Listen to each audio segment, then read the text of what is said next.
आज जो है हम एलियट वेव्स की बात करेंगे, जिसको ज़्यादातर लोग जो है ईडब्ल्यू वेव्स भी कहते हैं। और ये जो है हमारी लास्ट सेंचुरी में राफ नेल्सन ने जो है ये प्रपोज करी थी, राफ नेल्सन एलियट ने।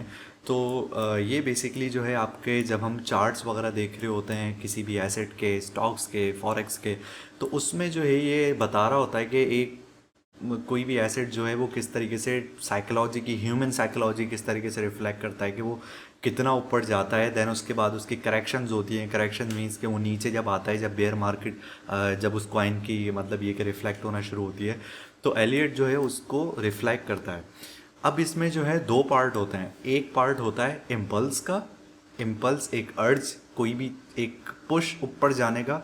और जो दूसरा पार्ट होता है वो होता है करेक्शन का, जब वो वापस नीचे आता है। ठीक है, तो फर्स्ट हम देख लेते हैं कि आपका जो इम्पल्स होता है वो किस तरीके से होता है।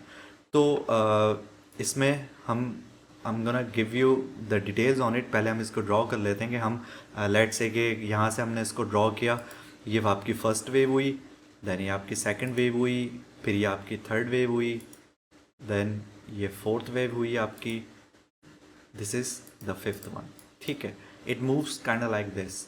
ये एक किसी भी एक वो पैटर्न है कि जब बुल रन किसी भी कॉइन में मतलब या किसी भी एसेट में आता है तो हम उसका बुलिश मूवमेंट ऐसे देखते हैं कि उसमें एक पहला एक ये कहलाते हैं माइक्रो ट्रेंड्स। ठीक है, और ये मेजर ट्रेंड है पूरा कि ये अपवर्ड मूवमेंट में जा रहा है। ठीक है, तो ये पहला माइक्रो ट्रेंड है, ये पहली माइक्रो रेजिस्टेंस है और रिट्रेसमेंट है। फिर ये माइक्रो ट्रेंड है, फिर ये माइक्रो रिट्रेसमेंट है, फिर ये माइक्रो ट्रेंड है। ठीक है, उसके बाद करेक्शन होती है। First, second, third, fourth, fifth wave के बाद जो है वो हमें एलियट वेव का रूल बताता है कि उसके बाद जो है करेक्टिव वेव आती है। करेक्टिव वेव बिल्कुल वहाँ से स्टार्ट होती है जहाँ से फिफ्थ एंड होती है। तो corrective wave is kind like this, A, फिर ये आपका बी में, एंड देन ये सी में। It kind looks like this. So ये जो पूरा पैटर्न है ये कहलाता है Elliott waves. It includes with 1 2 3 4 5 6 7 8 8 waves का जो है इसका एक तरीके से कम्बिनेशन होता है, जिसमें 5 जो होती हैं वो बुलिश वेव्स होती हैं और जो 3 वेव्स होती हैं वो होती हैं बेयरिश वेव्स और करेक्शन वेव्स। अब इसकी डिटेल्स में जाने से पहले जो है मैं सबसे पहले इसका ये बता दूं कि इसके रूल्स क्यों आते हैं, जो कि न्यूबीज़ जो है सबसे ज़्यादा गलती करते हैं बनाने में, समझने में। वो ज़बरदस्ती किसी भी तरीके से मतलब करके बस उसको बिठा देते हैं। मज़े की बात इसमें यह है कि ये किसी भी टाइम फ्रेम पे एप्लीकेबल होता है। ये मिनट के चार्ट्स पे भी होता है, आवर के चार्ट्स पे भी होता है, डे के चार्ट्स पे भी होता है।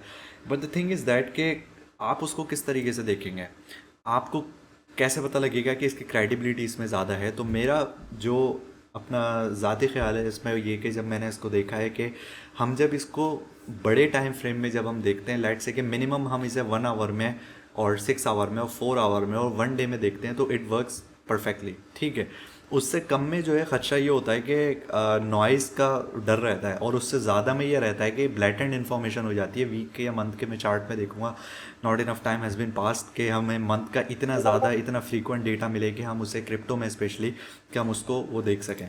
तो एनीवेज के इसकी सिचुएशन ये कि हमारी जो 5 वेव्स होती हैं वो बुलिश हैं, अप ट्रेंड बताती है, और उसके बाद जब हम देखते हैं तो इसकी करेक्टिव वेव्स होती हैं। अब दूसरी एक जो गलती करते हैं बच्चे वो ये भी करते हैं कि उसमें हम वो रिकग्नाइज कर लेते हैं कि भाई ये फर्स्ट वेव आई है, सेकंड आई है, थर्ड आई, बस अब मार्केट यहाँ पे खड़ी हुई है, तो वो 3 4 5 ABC यहीं से प्रोजेक्ट कर देता है। ये मसला होता है। एटलीस्ट आप प्रोजेक्शन जब कर रहे हैं तो आप 70-30 का तो रेशो रखें उस पर। आप इम्पल्स वेव जो है आप देख सकते हैं, ज़्यादा में ज़्यादा यहाँ पे देख लोगे कि भाई इधर आ रहा है तो इसके बाद ये कहाँ तक जाएगा। ABC जो होती है वो प्रोजेक्शन में जाती है। यूजुअली जब हम फोरकास्टिंग कर रहे होते हैं तो वो ABC वेव्स में होता है। तो अब रूल हम देख लेते हैं इसका क्या है बेसिकली, कि जब हम ड्रॉ करते हैं तो जो सेकंड वेव है आपकी वो कभी भी जो है फर्स्ट वेव से 100% रिट्रेसमेंट नहीं करेगी। मीन्स कि वो जो सेकंड वेव होगी वो ऐसे नहीं आ जाएगी, ये इधर चार्ट आपका इनवैलिड हो जाएगा। मैं जब यूजुअली देखता हूँ तो मैं इसको देखता हूँ कि it comes under less than 50% of it. ठीक है, 50 या 50% से कम वो हो। ठीक है, देन दूसरा रूल इसमें ये होता है कि जो आपकी थर्ड वेव है वो सबसे बड़ी वेव होती है। वो फिफ्थ से, फोर्थ से और फर्स्ट से, इन तीनों वेव से बड़ी वेव होती है वो थर्ड वाला जो ट्रेंड होता है, राइट। उसके बाद फोर्थ वेव आती है। अब फोर्थ वेव का भी ये रूल है कि वो कभी भी फर्स्ट पॉइंट से ज़्यादा रिट्रेस नहीं करेगी, वरना इधर इनवैलिड हो जाएगा पॉइंट। या तो 1 तक करेगी या फिर 1 से ऊपर करेगी, और else this thing is invalid. ठीक है, देन हम फिफ्थ वेव पे चले गए। अब जब करेक्शन की प्रोजेक्शन चलती है तो काफ़ी सारे लोग क्या करते हैं कि वो ए बी और सी को जब बनाते हैं वो यहाँ पे ले जाते हैं, वो कंफ्यूज हो जाते हैं अबाउट वाइकऑफ पैटर्न पे। करेक्शन इतनी ये नहीं चलती कि 0 से स्टार्ट होकर दोबारा 0 पे आ गया। ठीक है, it kind of goes like this.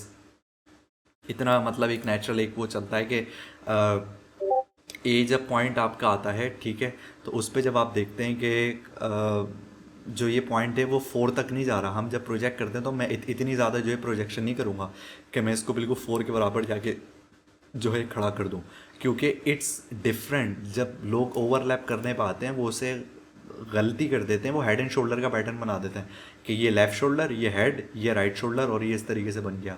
Yes, उस कंडीशन में ऐसा हो सकता है, but when you are drawing the Elliott waves तो this one should remain above the fourth one. ठीक है, फिर बी का जो पॉइंट है वो कभी भी 5 से ऊपर नहीं होगा। ठीक है, वो इसके आसपास रहेगा या हद में इससे नीचे ही रहेगा, वो इसके बराबर भी नहीं आता, वरना ये बुलिश, ये यहाँ पे थोड़ी इनवैलिडेशन आ जाती है और इधर मैनिपुलेशन जो है हल्की फुल्की शो होने शुरू हो जाती है। देन उसके बाद जो सी वेव्स होती है, इट्स ओपन, ये आप जितना चाहे नीचे ले जाएं, इट्स टोटली फाइन, क्योंकि इट डजेंट मैटर जब आप प्रोजेक्ट कर रहे हैं तो वो कहीं भी जाए, it's out of your context, तो इट्स टोटली फाइन। लेकिन मैं इस चीज़ को प्रेफर नहीं करता कि जब बनाई जाए तो ये इस तरीके से बनाई जाए। It should remain like this, around 4 के नीचे रहे, लेकिन ये 2 से ज़्यादा इसको ब्रीच ना करे। So that's the basic of Elliott waves. ठीक है, इसके टाइम फ्रेम्स के बारे में। अब इसकी प्रैक्टिकल हम देख लेते हैं कि जब हम प्रैक्टिकली इसको देखते हैं तो वो किस तरीके से दिखती है। ठीक है, okay, I am gonna draw here, ये डेली चार्ट है बीटीसी का। ठीक है, I am gonna go start with the impulse wave. ठीक है, इम्पल्स भी जब स्टार्ट होती है तो रेड के बाद वाली ग्रीन से स्टार्ट होती है। ठीक है, ये मेरी फर्स्ट वेव हुई, ये मेरी सेकंड वेव हुई यहाँ पे। ठीक है, ये रेड के बॉटम या ये मैं देख लूँ, एक ही बात है, I would prefer this one. ठीक है, यहाँ पे आपने सेकंड वेव किया, नाउ यू कैन सी कि ये 100% से ज़्यादा रिट्रेस नहीं कर रहा। फिर ये मेरी थर्ड वेव बनी यहाँ पे, और you can go with this, लेकिन यहाँ पे ज़्यादा बेहतर है। ठीक है, ये आपकी थर्ड वेव बनी, ये आपकी फोर्थ वेव बनी, राइट, एंड देन ये आपकी फिफ्थ वेव बनी। ये आपकी फिफ्थ वेव नहीं होगी, बिकॉज इट विल इनवैलिड के फिफ्थ की जो मूवमेंट है वो तकरीबन आगे तक जाती है, right. So your Elliott looks like this. और अगर आप उसको स्क्यू नहीं करना चाहते, तो अगर आप गैपिंग करना चाहते हो तो आप इसको इस तरीके से कर सकते हो। It shows the same thing कि रिट्रेसमेंट यहीं तक ही हुई है, इसका जो टॉप बॉटम है वो इधर ही मिल रहा है। ठीक है, तो इधर you put like this or put it like this is the same thing. I'm gonna show you like this, okay? Here. तो अब रूल्स जो हैं आपके वो डिफाइन हो रहे हैं सारे। सेकंड ने फर्स्ट से की 100% रिट्रेसमेंट नहीं करी है, 3 की वेव जो है वो सबसे ज़्यादा बड़ी है, फोर्थ जो है वो 1 से नीचे नहीं आया, वो ऑनवर्ड है, वो 1 पर ही है। ठीक है, इधर ये पुट इट लाइक दिस, और आप इसको ऐसे भी कर सकते हो क्योंकि जो डेली कैंडल है वो ऊपर की तरफ क्लोज हुई है। So it's up to you whether you would like to put here और नॉट। ठीक है, सही है। उसके बाद फिफ्थ वेव जो गई है वो थर्ड की टॉप से ऊपर है। ये सारे रूल भाई अल्लाह अल्लाह खैर से अल्लाह मेरे ये सारे फॉलो हो गए। अब रियल में जो है ना, ये इतनी खूबसूरत दिखती नहीं है जितनी ये प्रैक्टिकली, ये थियोरेटिकली हमें दिख रही होती है। अब उसके बाद जो है हम इसको करेक्शन वेव देखते हैं कि करेक्शन वेव की जब प्रोजेक्शन होती है तो भाई यहाँ से हमने स्टार्ट किया, ये आपकी करेक्शन हुई। अब ये तो बना हुआ ही है बेसिकली, तो ये तो मैं बस इस पर ड्रॉ करके भी आप लोगों को बता रहा हूँ। ठीक है, ये आपकी करेक्शन हुई, पहला ए आया। ठीक है, ए जो है ये 4 से ज़्यादा नीचे ब्रीच नहीं कर रहा है। ठीक है, ये आपका बी वेव बनी, बी की जो दोबारा अपवर्ड बुलिश मूवमेंट हुई है वो 5 से ऊपर नहीं हुई है, ये रूल भी सेम हुआ।